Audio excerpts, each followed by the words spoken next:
આજે જ્યાં દૂર દૂર સુધી માત્ર સૂનું રણ દેખાય છે, ત્યાં જ લગભગ 4,500 વર્ષ પહેલા એક વિશાળ શહેર ધબકતું હતું. પથ્થરની મજબૂત દિવાલો, પાણીના વિશાળ સંગ્રહો અને અલગ અલગ ભાગોમાં વહેંચાયેલું એક આખું શહેર. અને સૌથી આશ્ચર્યજનક વાત, આ બધું એવી જગ્યાએ હતું જ્યાં પાણી મેળવવું આજે પણ એક મોટો પડકાર છે. આ શહેરના ગેટ પાસે 10 વિશાળ ચિહ્નો ધરાવતું એક પાટિયું મળ્યું. કદાચ 4,500 વર્ષ પહેલા અહીં આવતો માણસ તેને સરળતાથી વાંચી શકતો હશે, પરંતુ આજે કોઈ પણ ચોક્કસ રીતે નથી કહી શકતું કે તેમાં શું લખ્યું છે. પણ આ શહેર કોણ ચલાવતું હતું? અહીંના લોકો પોતાની દુનિયાને શું કહેતા? અને અંતે આટલું મોટું શહેર અચાનક વિરાન કેમ થઈ ગયું? ધોળાવીરાની શોધ કોઈ એક દિવસમાં નહોતી થઈ. તેની કહાની ધીમે ધીમે લોકો સમક્ષ આવી. સ્થાનિક લોકો આ જગ્યાને સદીઓથી કોટડા ટીંબા કહેતા, એટલે કે મોટો કિલ્લો. તેમને ખબર હતી કે અહીં કંઈક પ્રાચીન વસ્તુ દટાયેલી છે, પણ તે શું છે એ કોઈ જાણતું ન હતું. આ સ્થળની ઓળખ વર્ષ 1968માં થઈ, જ્યારે આર્કિયોલોજીકલ સર્વે ઓફ ઇન્ડિયાના પુરાતત્વવિદ જગપતિ જોશીએ અહીં રહેલા અવશેષોને ઓળખ્યા. અને અહીંથી મળતી વસ્તુઓ અને જમીન પર દેખાતા પ્રાચીન બાંધકામોના નિશાનો એક મોટી વાત તરફ ઇશારો કરી રહ્યા હતા કે આ કોઈ સામાન્ય જૂની વસાહત નહોતી. આ સ્થળનો સંબંધ પ્રાચીન સિંધુ ખીણની સંસ્કૃતિ સાથે હતો. પરંતુ જમીનની ઉપરથી દેખાતા અવશેષો માત્ર શરૂઆત હતી. અસલી ધોળાવીરા હજુ જમીનની નીચે છુપાયેલું હતું. 1989માં પુરાતત્વવિદ RS બિસ્તના નેતૃત્વમાં આ સ્થળે મોટા પાયે ખોદકામ કરવામાં આવ્યું. અને જેમ જેમ માટીના સ્તરો હટતા ગયા, તેમ એક આખા શહેરનો ઇતિહાસ સામે આવી રહ્યો હતો. સૌથી રસપ્રદ વાત એ હતી કે આ ઇતિહાસ કોઈ 1 કે 2 સદીનો નહોતો.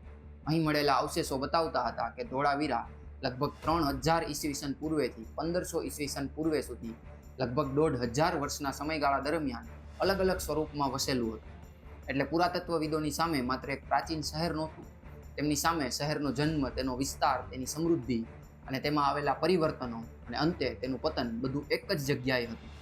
અને જ્યારે જમીનની અંદરથી શહેરની સંપૂર્ણ રચના બહાર આવવા લાગી, ત્યારે ધોળાવીરાની એક એવી ખાસિયત સામે આવી જે તેને સિંધુ ખીણના બીજા બધા શહેરોથી અલગ બનાવતી હતી.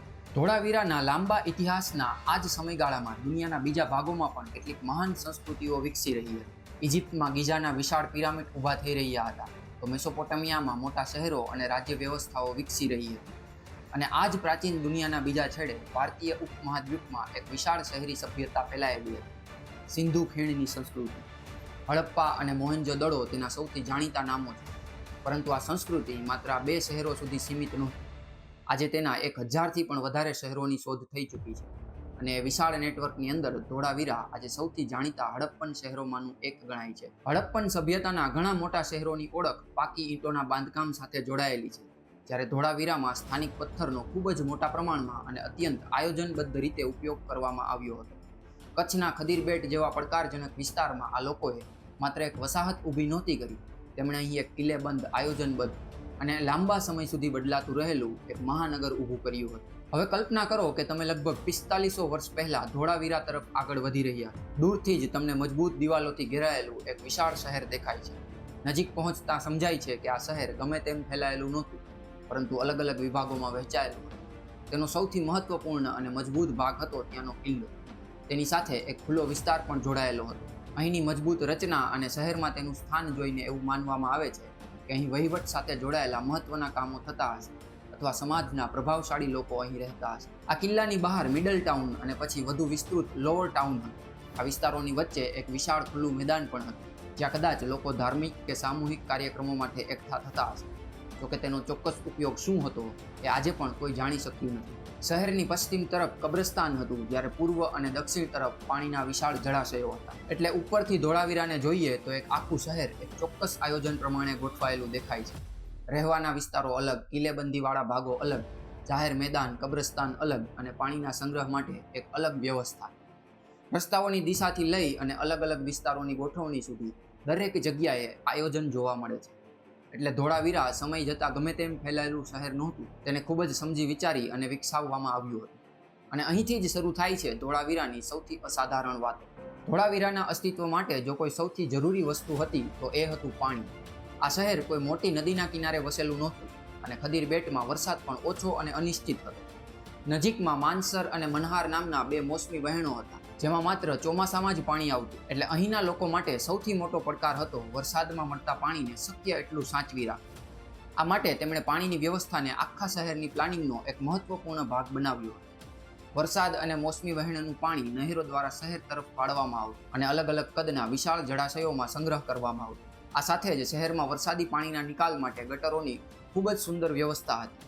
નાની ગટરો જમીનની નીચે આવેલી મોટી ગટરો સાથે જોડાતી પાણી સરળતાથી વહી શકે તે માટે યોગ્ય ધાડ પણ રાખવામાં આવતી. કેટલીક ભૂગર્ભ ગટરો તો એટલી મોટી હતી કે માણસ તેની અંદર ઉતરી અને તેની સફાઈ કરી શકતો હતો. એટલે પાણીનો સંગ્રહ હોય કે વરસાદી પાણીનો નિકાલ, બંને બાબતો શહેરની રચનામાં પહેલેથી જ ધ્યાનમાં રાખવામાં આવી હતી. પરંતુ જળાશયો, ગટરો અને પથ્થરની દિવાલોથી કોઈ શહેર જીવંત નથી બનતું. શહેરને જીવંત બનાવે છે તેમાં રહેતા લોકો. તો ધોળાવીરાની આ દિવાલોની પાછળ લોકોનું રોજિંદુ જીવન કેવું હતું? આજે ધોળાવીરામાં માણસોનો અવાજ નથી સંભળાતો, પરંતુ અહીંથી મળેલી વસ્તુઓ તેમના જીવનની ઝલક જરૂર આપે છે. કલ્પના કરો ધોળાવીરાની એક સવારની.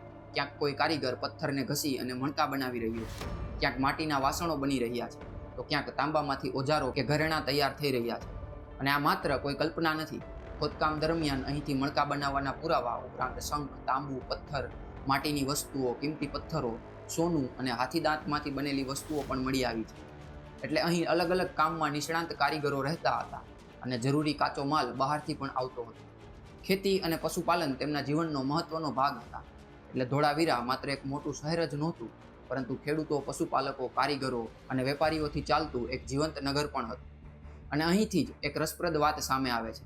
ધોળાવીરાના લોકોની દુનિયા માત્ર આ શહેરોની દિવાલો સુધી સીમિત નહોતી. અહીંથી મળેલી વસ્તુઓના તાર આપણને કચ્છથી ઘણે દૂર લઈ જાય છે.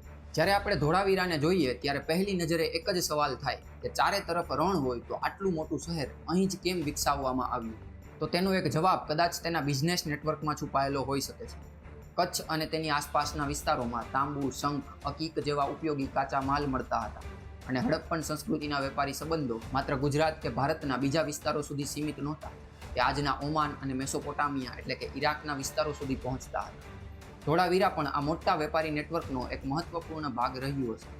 અલગ અલગ જગ્યાએથી કાચો માલ આવતો, કારીગરો તેમાંથી વસ્તુઓ બનાવતા અને તૈયાર વસ્તુઓ બીજા વિસ્તારો સુધી પહોંચતી. આ વેપારમાં સીલ્સ એટલે કે મુદ્રાઓ પણ મહત્વની હતી. તેમના પર પ્રાણીઓના ચિત્રો અને હડપ્પીય લિપિના નિશાન જોવા મળે છે. કદાચ તેનો ઉપયોગ ઓળખ, માલિકી કે વેપાર સંબંધિત કામ માટે થતો હશે, પરંતુ ચોક્કસ ઉપયોગ આજે પણ જાણી શકાયો નથી. અને અહીંથી જ એક મોટું રહસ્ય શરૂ થાય છે કે જો આ લોકો દૂર દૂર સુધી વેપાર કરતા, તેમની પાસે મુદ્રાઓ હતી, સુવ્યવસ્થિત શહેર હતું અને કોઈ વહીવટી વ્યવસ્થા પણ રહી હશે, તો પછી તેઓની લિપિ કેવી હતી? ધોળાવીરાના ખોદકામમાં હજારો પ્રાચીન વસ્તુઓ મળી, પરંતુ તેમાં એક શોધ સૌથી રહસ્યમય હતી. અહીંથી સફેદ રંગના 10 મોટા ચિહ્નો મળ્યા છે, જે સિંધુ લિપિનો ભાગ હતા. સામાન્ય રીતે સિંધુ લિપિના ચિહ્નો નાની મુદ્રાઓ કે વસ્તુઓ પર જોવા મળતા હતા, પરંતુ અહીં દરેક ચિહ્ન લગભગ 30 સેન્ટીમીટર જેટલું મોટું અને સફેદ જીપ્સમમાંથી બનાવવામાં આવ્યું હતું. એવું માનવામાં આવે છે કે આ ચિહ્નો એક મોટા લાકડાના પાટિયા પર ગોઠવાયેલા હતા, જે શહેરના પ્રવેશદ્વાર પાસે એવી જગ્યાએ લાગેલું હશે જ્યાં લોકો તેને દૂરથી પણ જોઈ શકે. એટલે 4500 વર્ષ પહેલા અહીં કંઈક એવું લખવામાં આવ્યું હતું જેને જાહેરમાં મોટા ચિહ્નોમાં બતાવવાની જરૂર હતી. પણ લખ્યું શું હતું એ આજે પણ કોઈ નથી જાણતું, કારણ કે સિંધુ લિપિ હજુ સુધી વાંચી શકાય નથી. તેના મોટા ભાગના લખાણ ખૂબ જ ટૂંકા છે. તેની પાછળ કઈ ભાષા હતી એ પણ આજે આપણને ખબર નથી. અને આજ સુધી એવું કોઈ લખાણ નથી મળ્યું જેમાં એ જ વાત સિંધુ લિપિની સાથે બીજી કોઈ જાણીતી પ્રાચીન લિપિમાં લખેલી હોય. એટલે લખાણ આપણી સામે છે, પણ તેને વાંચવાની ચાવી નથી. તો આ 10 ચિહ્નોમાં શું લખ્યું હશે? શહેરનું નામ, કોઈ મહત્વપૂર્ણ વ્યક્તિ કે સંસ્થાની ઓળખ, કે પછી કોઈ જાહેર સૂચના? જવાબ આજે પણ એક રહસ્ય છે. હવે ધોળાવીરાના લોકો કેવી રીતે જીવતા હતા એ વિશે આપણે ઘણું જાણીએ છીએ, પરંતુ મૃત્યુ પછી મૃત શરીરનું તેઓ શું કરતા એ આજે પણ એક રહસ્ય છે. શહેરની પશ્ચિમ તરફ પુરાતત્વવિદોને એક વિશાળ કબ્રસ્તાન મળ્યું. હવે તમને લાગશે કે અહીંથી મોટી સંખ્યામાં હાડપિંજરો મળ્યા હશે, પણ આશ્ચર્યની વાત એ છે કે અહીં મળેલી ઘણી કબરોમાં માનવ અવશેષો હતા જ નહીં. અહીં ગોળ અને ચોરસ આકારની અલગ અલગ કબરો મળી છે, જેમાંથી ઘણી કદાચ મૃત વ્યક્તિઓને દફનાવવા માટે નહીં, પરંતુ તેમની યાદમાં બનાવવામાં આવી હશે. જેમ કે આજે કોઈ ખાંભી કે પાડિયાઓ જોવા મળે છે. એટલે સવાલ એ ઊભો થાય છે કે ધોળાવીરાના લોકો પોતાના મૃતકોની અંતિમ વિધિ કેવી રીતે કરતા? શું અલગ અલગ લોકો માટે અલગ અલગ રીત હતી? તો એનો ચોક્કસ જવાબ આજે પણ આપણી પાસે નથી. આપણે તેમની કબરો શોધી લીધી છે, પરંતુ મૃત્યુ વિશે તેમની માન્યતાઓ હજુ પણ એક રહસ્ય છે. અને સવાલ માત્ર તેમના મૃત્યુનો નથી, સવાલ એ પણ છે કે લગભગ 1500 વર્ષ સુધી ટકેલું ધોળાવીરા અંતે ખાલી કેમ થઈ ગયું? તો ધોળાવીરાનો અંત કોઈ એક દિવસમાં નહોતો આવ્યો. એવું નહોતું કે એક જ દિવસમાં શહેર ધમધમતું હતું અને બીજા દિવસે બધા લોકો અચાનક ગાયબ થઈ ગયા. પુરાતત્વીય પુરાવા બતાવે છે કે આ બદલાવ ધીમે ધીમે આવ્યો હતો. લગભગ 1.5 વર્ષના લાંબા સમય દરમિયાન ધોળાવીરા વિકસ્યું, મોટું બન્યું, તેની વ્યવસ્થાઓ મજબૂત થઈ. પરંતુ સમય સાથે પરિસ્થિતિઓ પણ બદલાવા લાગી. ધોળાવીરાનું જીવન શરૂઆતથી જ પાણી ઉપર નિર્ભર હતું. જો સમય જતાં વરસાદ ઓછો અને અનિયમિત બન્યો હોય તો આટલી સારી વોટર મેનેજમેન્ટ સિસ્ટમ હોવા છતાં પણ શહેર પર દબાણ વધ્યું હશે. પરંતુ માત્ર ક્લાઇમેટ ચેન્જને જ જવાબદાર ન માની શકાય. આ સમયગાળા દરમિયાન આખી સિંધુ ખીણની સંસ્કૃતિમાં પણ મોટા ફેરફારો થઈ રહ્યા હતા. મોટા શહેરોનું મહત્વ ઘટી રહ્યું હતું, લાંબા અંતરના વેપારમાં બદલાવ આવી રહ્યો હતો અને લોકોની વસાહતો પણ બદલાઈ રહી હતી.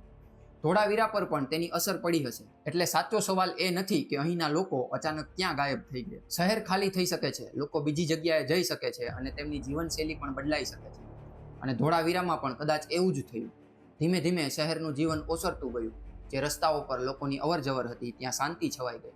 જળાશયો ખાલી પડ્યા અને મકાનો તૂટતા ગયા.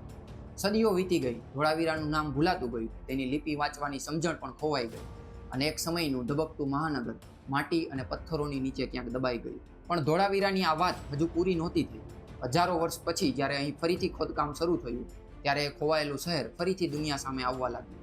આજે આપણે તેના રસ્તાઓ, તેના જળાશયો, તેના કારીગરોએ બનાવેલી વસ્તુઓ અને 10 વિશાળ ચિહ્નો પણ જોઈ શકીએ છીએ. આપણે તેમનું શહેર શોધી લીધું છે, પણ તેમનો અવાજ હજુ શોધી શક્યા નથી. એ 10 ચિહ્નોમાં શું લખ્યું હતું એ આજે પણ આપણે વાંચી શકતા નથી. કદાચ ધોળાવીરાનું સૌથી મોટું આકર્ષણ પણ આ જ છે.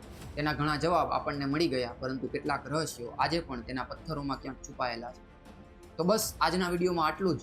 આપણે આવી જ રસપ્રદ વાતો સાથે ફરીથી મળતા રહીશું, કારણ કે ધોળાવીરાની આ વાત અહીં પૂરી થાય છે, પણ તેના કેટલાક રહસ્યો આજે પણ અકબંધ છે.